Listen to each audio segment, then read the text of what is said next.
Brian Book Club Popcast Korean.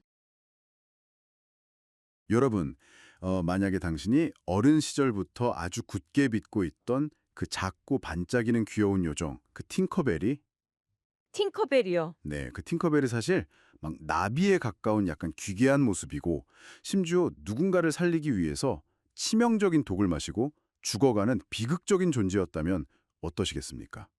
상상만 해도 동심이 확 깨지는데요. 그쵸. 근데 이 충격적인 사실을 깨닫는 순간이 단순한 동화의 배신을 넘어서 여러분의 뇌가 정보를 처리하는 방식을 완전히 재조립하는 열쇠가 된다면 믿으시겠어요? 오늘의 깊은 탐구는 바로 이 도발적인 질문에서 출발해 볼까 합니다. 아주 흥미로운 시작이네요. 우리가 보통 그 대중매체나 요약본을 통해서 지식을 되게 피상적으로 소비하잖아요. 맞아요. 그냥 겉핥기식으로요. 네, 근데 그 껍데기를 벗겨내고 텍스트의 진짜 민낯을 딱 마주할 때 비로소 우리의 인지 구조에 균열이 가고 새로운 사유가 시작되거든요. 그렇죠. 그래서 오늘 우리가 본격적으로 파헤쳐 볼 자료가 바로 그 균열을 아주 의도적으로 그리고 치밀하게 만들어내는 현장입니다. 아, 기대되네요. 유튜브 채널 브라이언 북클럽, 그러니까 브라이언 북클럽에서 진행된 하드북 텔링 세션인데요. 이게 제임스 매스투베리의 고전 명작이죠. 피터팬의 203페이지 딱 한 장을 놓고 벌어지는 엄청난 지적 퍼포먼스입니다. 단 한 페이지만을 다룬다는 게 벌써 밀도가 다르다는 걸 보여주네요. 네네네. 더 놀라운 건요. 이 무거운 텍스트를 직접 해치하고 전달하는 북텔러, 그러니까 북텔러 역할을 맡은 세븐이라는 분이 무려 고등학교 1학년 학생이라는 거예요. 와, 고등학교 1학년이요? 진짜 대단하네요. 대박이죠.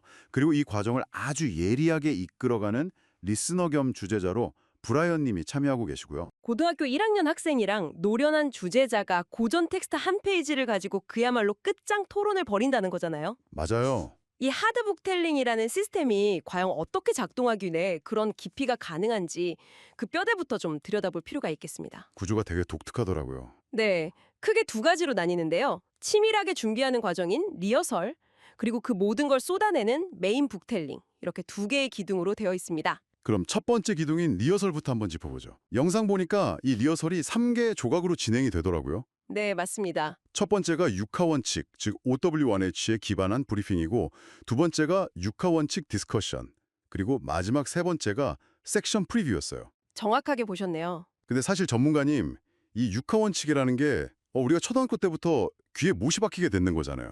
누가, 언제, 어디서, 무엇을, 어떻게, 왜 이거요. 그쵸? 아주 익숙한 틀이죠. 근데 이 뻔한 도구를 굳이 고전 문학을 분석하는 첫 단계에 쓴다는 게 처음에 좀 너무 기계적인 접근 아닌가 싶었단 말이에요. 아, 표면적으로는 충분히 그렇게 보일 수 있죠.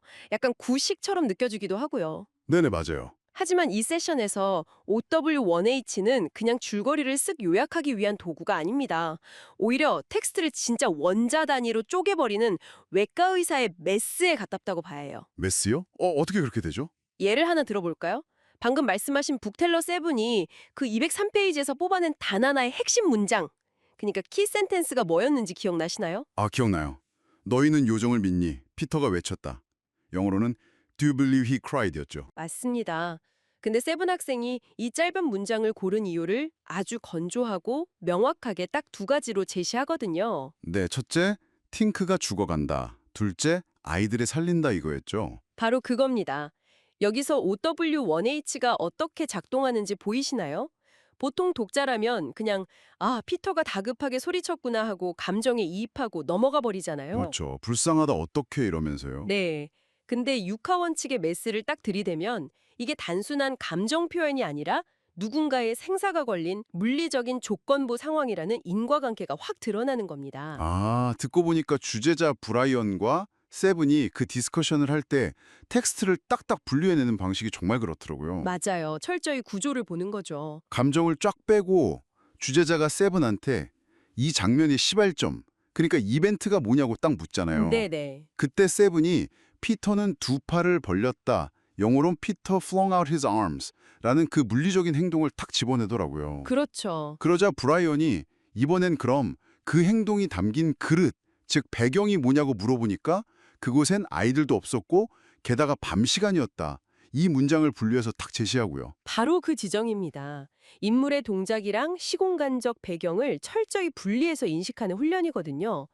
피터가 팔을 벌린 행위, 이게 what이죠? 이게 아이들이 없는 한밤중이라는 when, 그리고 where라는 고립된 공간에서 발생했다는 걸 인지하는 거예요. 아, 그러면 이 장면을 그냥 글자로 쓱 읽는 게 아니라 머릿속에서 완벽한 영화적 미장센으로 딱 구축하게 되는 거죠. 정보의 위계를 확실히 나누면서요. 사진을 짓는 약간 건축 작업이었네요. 완벽한 비유입니다. 청사진을 그리는 거죠. 좋습니다.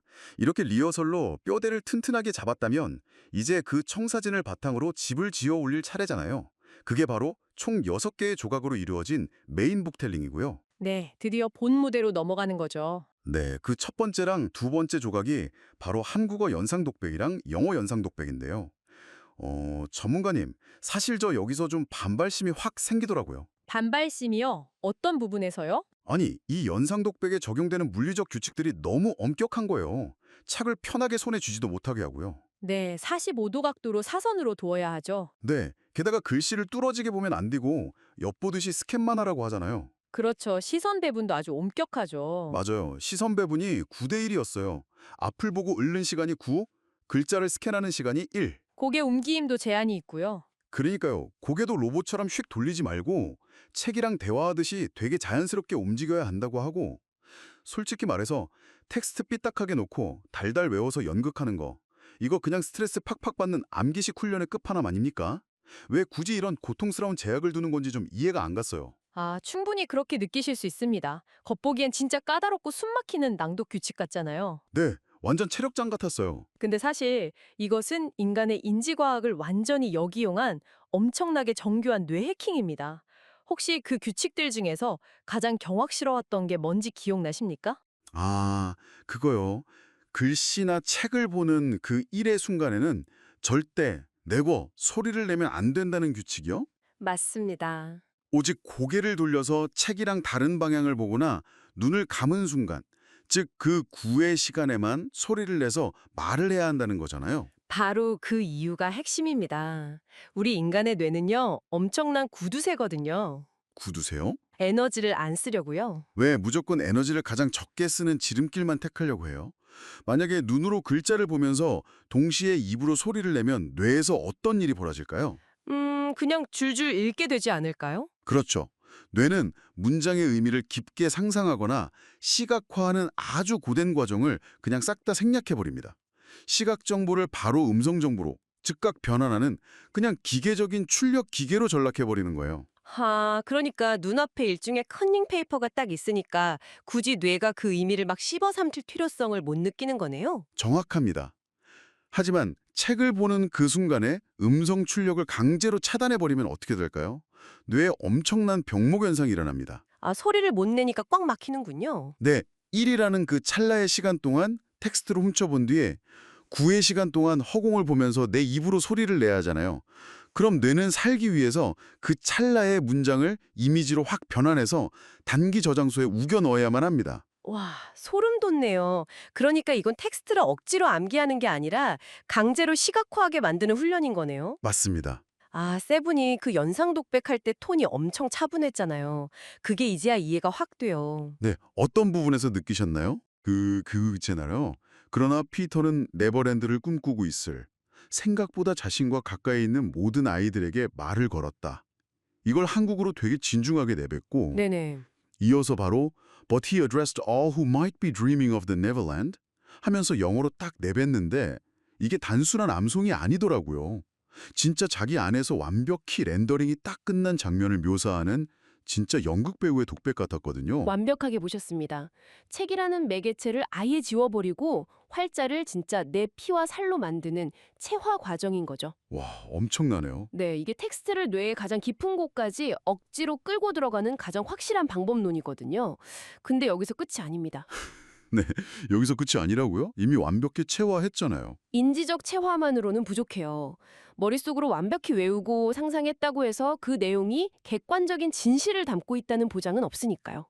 상상이 엇나갈 수도 있으니까. 그쵸. 그래서 텍스트의 사실관계를 파고드는 다음 조각들, 바로 육하 원칙에 의한 영어 스토리텔링과 영어 질문과 대답, 즉 Q&A 단계로 숨 돌릴 틈 없이 넘어가는 겁니다. 아, 맞아요. 여기서부터 분위기가 약간 쫄깃한 스릴러로 싹 돌변하잖아요. 네, 텍스트를 몸으로 체화시켰으니 이제 그 서사의 민낯을 영어로 샅샅이 신문하는 거죠. 그 오프닝에서 제가 던졌던 그 팅커벨 이야기요. 주제자 브라이언이 진짜 날카롭게 영어로 딱 묻잖아요. What is Tinker? How does it look like? 팅커가 대체 뭐냐? 어떻게 생겼냐? 저 여기서 대중문화가 심어준 환상이 얼마나 무서운지 새삼 깨달았어요. 세븐이 그 원전에 딱 기반해서 아주 무덤덤하게 애니메이션에 나오는 예쁜 소녀는 환상이고 사실 라비, 버터플라이에 가깝다고 딱 대답하는데 충격적이죠. 완전 팝컬처가 덮어씌운 이미지가 와장창 박살나는 순간이었어요. 그게 바로 우리게 텍스트를 끊임없이 신문해야 하는 이유입니다. 근데 호스트님, 이 신문 과정을 굳이 왜 모국어인 한국어가 아니라 영어로 진행하는 걸까요? 글쎄요. 뭐 글로벌 시대니까 영어 유창성도 키우고 일석이조 약간 이런 느낌 아닐까요? 물론 그런 목적도 있겠지만 인지적인 측면에서 보면 이건 안전망을 완전히 제거해버리는 행위입니다. 안전망이요? 네, 익숙한 모국어로 대화를 하면요. 우리 뇌는 다시 편해지려고 해요. 적당히 아는 단어들 막 버무려서 대충 그럴듯하게 설명하고 스르슬쩍 넘어가려고 하거든요. 아, 말빨로 때운다. 그렇죠. 하지만 외국어로 묻고 답하는 순간 오직 방금 전 자신이 체화한 그 텍스트의 논리 구조, 팩트 그 자체에만 완벽하게 기대야 합니다. 서사의 뼈대가 부실하면 영어 대답도 그 자리에서 즉각 무너져 내리는 거죠. 와, 도망갈 구석을 아예 원천 차단해버리는 거군요. 어쩐지 이 Q&A 세션 듣다 보니까 진짜 막 손에 땀을 쥐게 되더라고요. 아주 팽팽하죠. 근데 그 팅크가 독 포이즌을 마셨다는 엄청난 진실도 이 논리적인 추적 과정에서 낱낱이 드러나잖아요. 맞습니다. 주제자인 브라이언이 진짜 끈질기게 Why랑 How를 꼬리에 꼬리를 물고 던집니다. 후크 선장은 어떻게 아이들을 협박했나? 네. 그래서 알아낸 피터의 집 입구가 정확히 어디였나? Bottom of the tree, 바로 나무 밑동이었습니다. 그렇죠. 그럼 후크는 거기 잠입해서 대체 무엇을 했나? 약, 메디신을 독, 포이즌으로 몰래 바꿔치기 했죠. 세상에. 피터는 그 사실을 까맣게 모르고 평소처럼 그 약을 마시려고 했는데 팅크가 위험을 직감하고 피터 대신 치명적인 독을 홀랑 마셔버린 거고요. 맞습니다. 와, 이 과정을 영어 Q&A로 하나하나 복원해내는데 이건 진짜 뭐 완전히 다크 누아르 복수극 스릴러 아닙니까? 스릴러 맞죠? 만약 우리가 평소 하던 대로 소파에 딱 누워서 텍스트를 눈으로 스르르 훑었다면 그냥 요정이 아프구나 슬프네 하고 바로 다음 페이지 넘겼을 거예요. 100% 그렇습니다. 근데 육하원칙으로 집요하게 파고드니까 그 텍스트 이면에 숨겨진 거대한 희생 그리고 음모의 밀도가 진짜 폭발적으로 확 올라오더라고요. 그게 핵심입니다. 표면적인 텍스트 소비를 원천 차단하고 서사의 가장 깊은 해구까지 독자를 강제로 끌고 내려가는 아주 무거운 닷 역할을 하는 셈입니다. 닷이요? 네. 이 단계를 통과하고 나면 텍스트는 더 이상 외부의 대상이 아닙니다. 완전히 내 내면의 지식으로 확고하게 자리 잡게 되죠. 자, 그럼 텍스트를 해부하고 체화하고 영어로 물리적으로 신문하는 과정까지 다 마쳤습니다. 근데 전문가님, 만약에 여기서 그냥 딱 끝난다면요? 이건 그냥 피터팬을 아주 기깔나게 분석한 똑똑한 고등학생의 훌륭한 영어 독후감 딱 여기서 멈추는 거 아닐까요? 이 100년도 넘은 동화가 2026년을 살아가는 우리 당신에게 도대체 무슨 의미가 있느냐 이 최종적인 관문이 남아있잖아요. 정말 날카로운 지적입니다. 인문학의 궁극적인 목적은 과거의 텍스트 안에 예쁘게 머무는 게 아니죠. 네, 그것을 현재의 내 삶으로 끄집어 당겨서 나만의 사유를 폭발시키는 것, 그게 진짜 목적입니다. 그래서 이 메인 북텔링의 마지막 두 조각이 어떻게 보면 가장 중요하다고 할 수 있어요.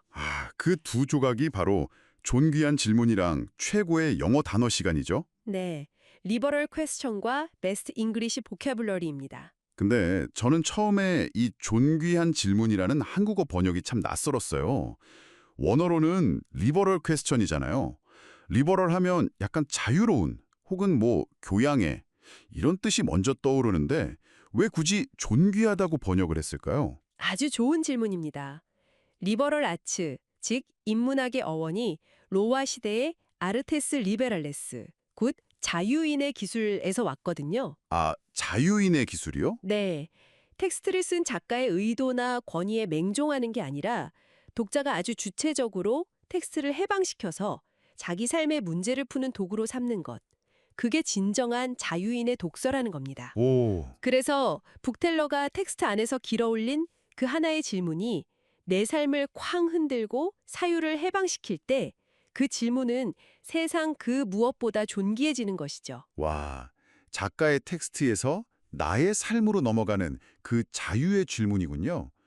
북텔러 세븐이 그 203페이지 수많은 문장 중에서 단 3단어만을 이용해서 던진 그 존귀한 질문이 바로 이거였죠. 너희는 요정을 믿니? Do you believe? 맞습니다. 이 질문을 고등학생인 세븐이 어른인 브라이언한테 딱 던졌을 때 영상에서 느껴지는 그 공기가 참 묘하더라고요. 주제자 브라이언의 대답을 들어보면 이 텍스트의 해방이 무엇인지 정확히 알 수 있습니다. 잘 때, 네, 요정을 믿습니다. 같은 그런 1차원적인 대답이 아니었죠. 맞아요. 브라이언님은 매일 밤 잠들기 전 30분 동안의 시간을 이야기하시더라고요. 네, 그 부분이 압권이었죠. 피곤한 일상을 다 마치고 침대에 누워서 잠들기 직전에 상상 속에서 자기만의 또 다른 삶을 설계하고 자신이 원하는 다양한 캐릭터들과 활동들을 믿는다. 이렇게 대답하시는데 네네.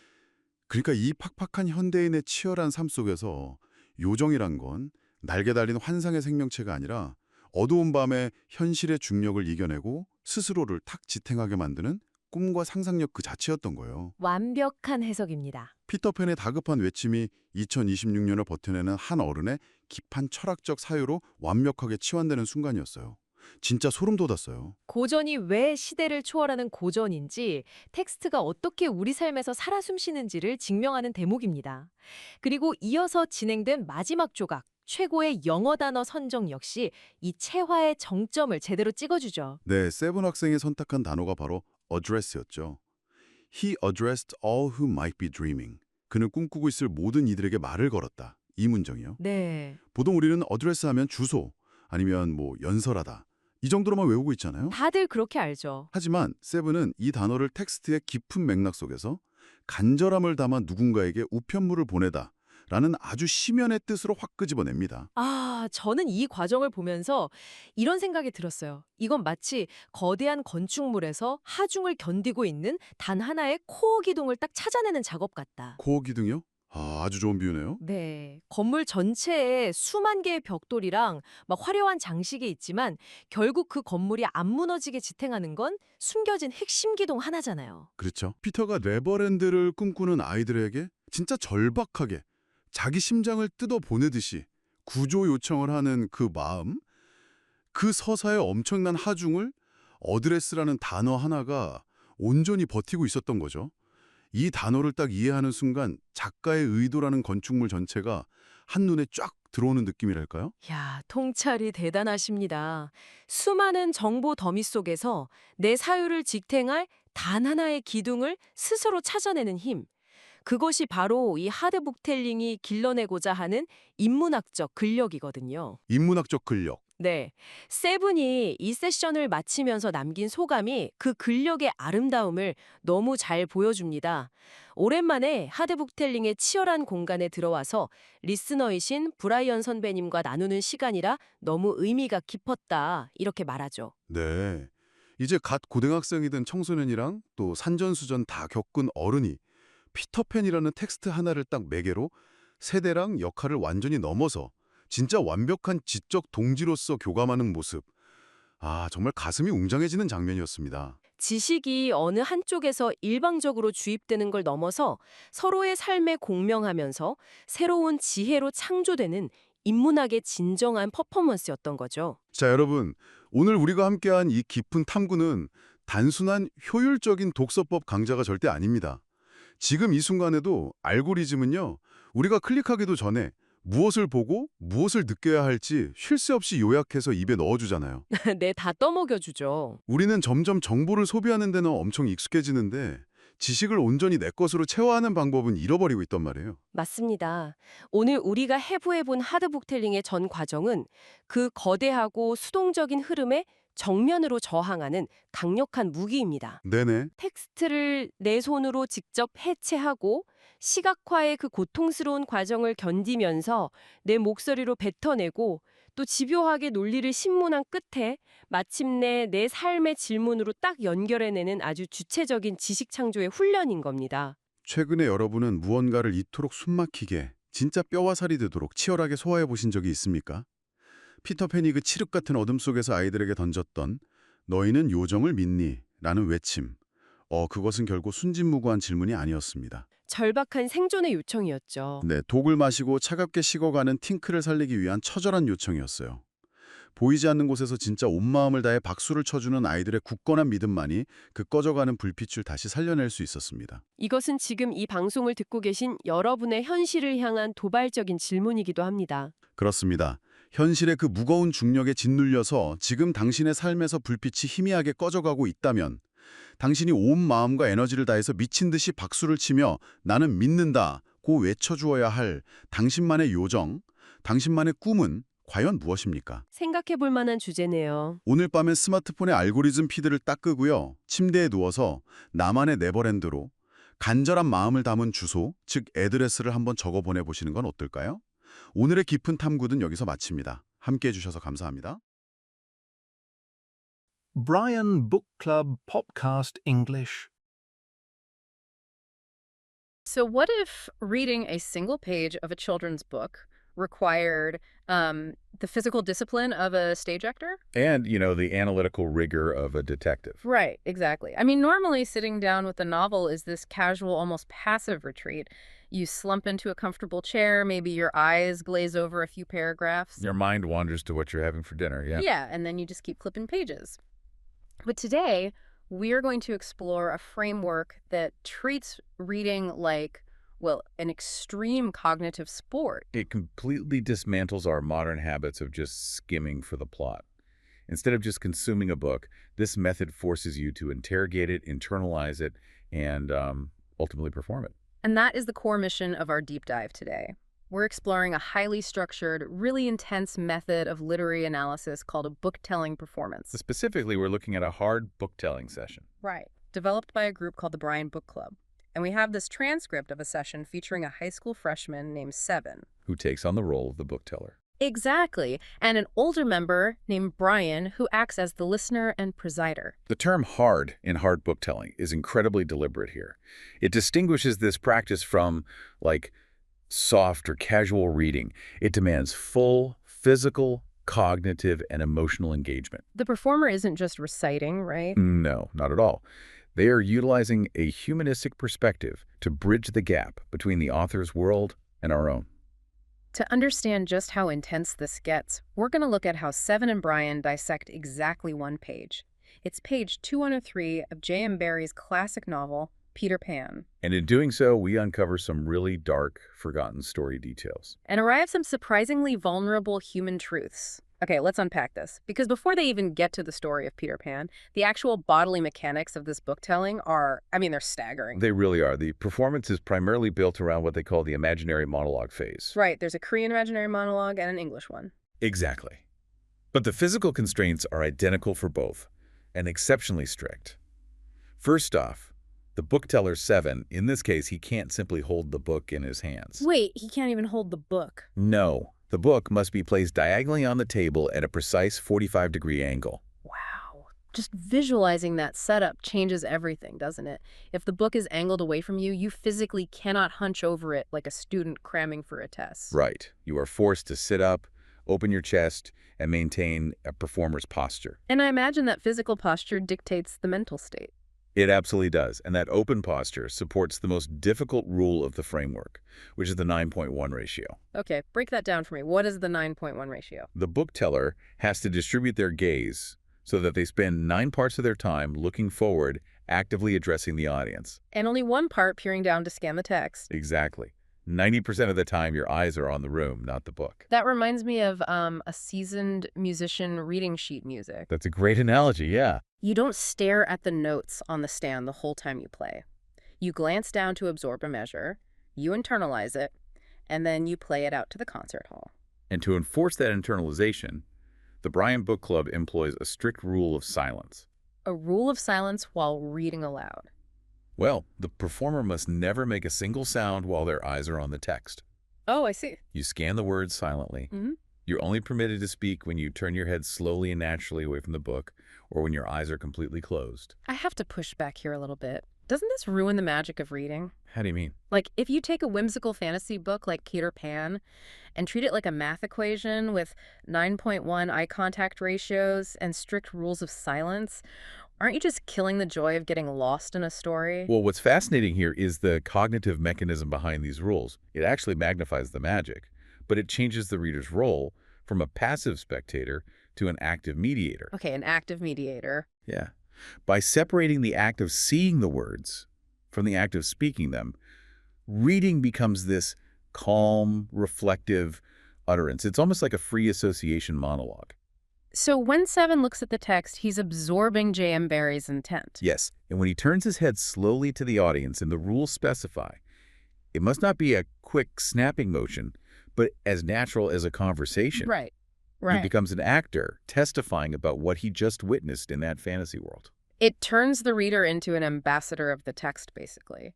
You cross the border into Neverland, gather the intelligence, and then cross back over to deliver the message to the audience in the room. That's a perfect way to put it. But how on earth does a high school freshman manage 90% eye contact without completely forgetting the narrative? They must have to internalize the text first. Oh, totally. That brings us to the segment that precedes the performance, called the rehearsal. And the intellectual preparation here is just as systematic as those physical rules. So how does the rehearsal work? It's broken down into 3 distinct parts.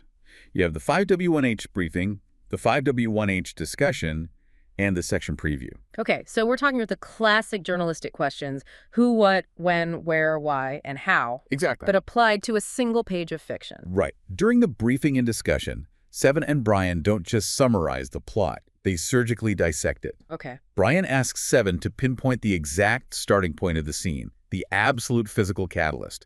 And Seven identifies the, quote, Peter flung out his arms. It's like finding the load-bearing wall of a house. Yes. If you take away that specific, violent, physical action of a boy throwing his arms out, the entire emotional architecture of the following scene just collapses. You have to start with the physical movement. And from there, they establish the physical background of the stage. Seven knows from the text there were no children there, and it was nighttime. So instantly, the 5W1H discussion has constructed this mental set.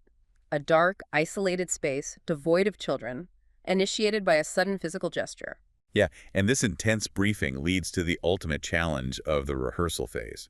Seven has to select one single key sentence for the entire section. Just one sentence for the whole page. Just one. He has to scan the page and decide which string of words carries the entire weight of the narrative. And he chooses the line, "Do you believe?" He cried. Wow. And Brian, acting as the presider, demands the reasoning behind this choice, right? Why does this specific question outrank all the other descriptive text on page 203? Yes. And Seven provides this devastatingly stark 2-part justification. He says, number 1, Tink is dying. And number 2, the children save her. That is the entire mechanical engine of the scene. Tinkerbell's light is fading, she sits up briskly on her bed, and her survival hinges entirely on whether unseen children will clap their hands. Exactly. Brian actually calls Seven a pro for capturing this emotional line so perfectly. The praise is totally earned because this process develops a very specific type of critical thinking, the ability to filter out noise. Absolutely. In our daily lives and in most casual reading, we're just bombarded with extraneous data. Right, all this extra detail. Yeah. But by isolating Tinkerbell's fading light and the ultimate question of belief, Seven isn't just identifying a plot point. He's isolating the narrative stakes. He's learning how to locate the emotional fulcrum of a complex situation. Which is an incredibly rare skill. I mean, if a teenager learns how to find the emotional fulcrum in a dense piece of classic literature, they can apply that same analytical framework to a chaotic, real-world problem. Oh, 100%. They can walk into a boardroom or a difficult personal conflict and ask, what is actually at stake here? What is the core truth beneath all this noise? And finding that core truth is the perfect segue into the next major segment of the main book telling, which is the English question and answer and the storytelling phase. Okay. Because once they establish the stakes, Brian interrogates Seven's understanding of the original English text, stripping away all the assumptions we usually bring to the table. Here's where it gets really interesting for me, because if you ask someone on the street to picture Tinkerbell, their mind immediately goes to cultural osmosis, you know? Right, the Disney version. Exactly. They picture the Walt Disney animation, the tiny blonde woman in the little green dress with the magic wand. But during the Q&A, Brian asks Seven what Tinkerbell actually is, based strictly on the text. And Seven replies that J.M. Barrie does not describe her as a human being. The text states she looks like a butterfly. A butterfly. It fundamentally shifts the mental image from a familiar human sidekick to this alien, fragile creature. It does. But the physical description is just the tip of the iceberg compared to the lore they uncover. Oh, yeah. Brian asks why this butterfly creature is dying. Seven's breakdown of the original backstory is so much darker and more intense than the bedtime story version most of us grew up with. The original text borders on a psychological thriller. It truly does.